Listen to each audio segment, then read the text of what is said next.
দেখতে পাচ্ছেন মোহাম্মদ ইউনুস হাতে বাটি। কেন হাতে বাটি? কারণ জানেন?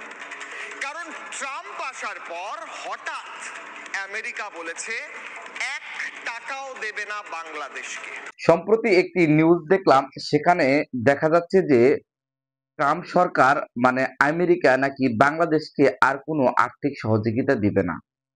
এ নিয়ে ভারতের বিভিন্ন মিডিয়া বা যারা রয়েছেন তারা কিন্তু অনেক রকমের অপকাণ্ডা বা একটা ছড়াচ্ছে যে বাংলাদেশ অর্থনৈতিক সংকটের মধ্যে পড়ে যাবে, বাংলাদেশ বাঁচবে না, ডক্টর ইউনূস পদত্যাগ করবে। বিভিন্ন কিছু কিন্তু তারা মন্তব্য করছে।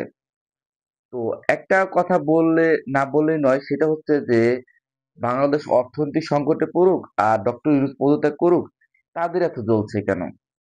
হ্যাঁ, আমেরিকা সরকার আমাদের আর্থিক সহযোগিতা দেবে না, সেটা ভালো কথা।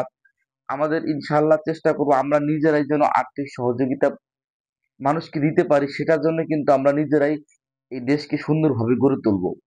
এতে করে ভারতের এত উগ্রতা প্রকাশ করার দরকার নেই। আমার মনে হচ্ছে ভারত যেভাবে নাচানাচি করছে, মনে হচ্ছে তারা কোটি টাকার একটা লটারি জিতে গেল। এই আমেরিকা সরকার বাংলাদেশকে আর্থিক সহযোগিতা বন্ধের সাথে সাথে তাদের মনে হচ্ছে কোটি টাকার একটা লটারি তারা জিতে গেল।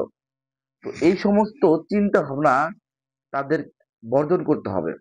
আর বাংলাদেশ কিন্তু এখন ভারতের আগ্রাসন থেকে মুক্ত হতে চায়। ভারতের কোনো কাজেই তারা নাক গলাবে না এবং ভারতকেও নাক গলাতে দিবে না। একটা জিনিস খেয়াল করে দেখেন, বর্তমান সময়ে সীমানায় কিন্তু প্রচুর পরিমাণে একটা আন্দোলন চলছে। এক বিন্দু কিন্তু ছাড় দিচ্ছে না সেই সীমানার এলাকার লোকজন।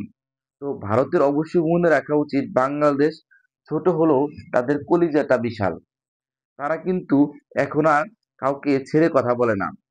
হয়তোবা দাসত্ববাদী করে গেছে আওয়ামী লীগ সরকার, কিন্তু বাংলাদেশের জনগণ এটার বরদাস্ত করছে না। বর্তমান তরুণ প্রজন্ম কিন্তু সেটা বরদাস্ত করবে না। ডক্টর ইউনূস পদত্যাগ করলে করতে পারে, কিন্তু বাংলাদেশের জনগণ আর কিন্তু ভারতের কাছে মাথা নত করবে না। বাংলাদেশের জনগণের যে সমস্যা হবে সেটা কিন্তু বাংলাদেশ মনে করছে না। তো এগুলো নিয়ে ভারতের অবশ্যই মাথা ব্যথা না করাই উচিত।